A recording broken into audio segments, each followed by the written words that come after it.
to be with you all and once again to join with Cultivate and the Irish League of Credit Unions in relation to recognising the significant progress that's been made in the development of this financial product, which I think has been really, really important and a really great initiative in terms of the financial options that are available to farmers.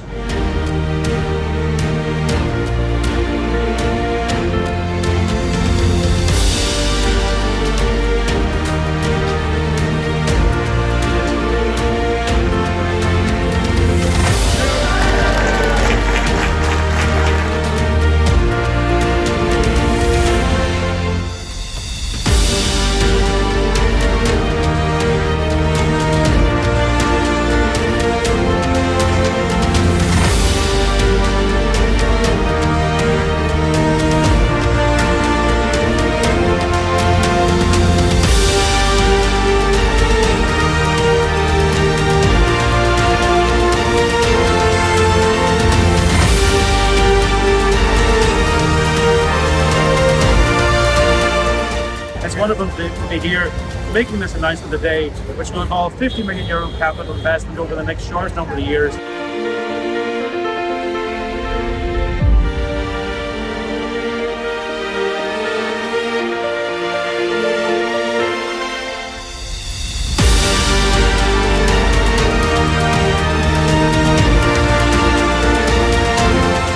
We have a beautiful, beautiful heritage, and it's wonderful to see it regenerated and brought back to its wonderful original glory.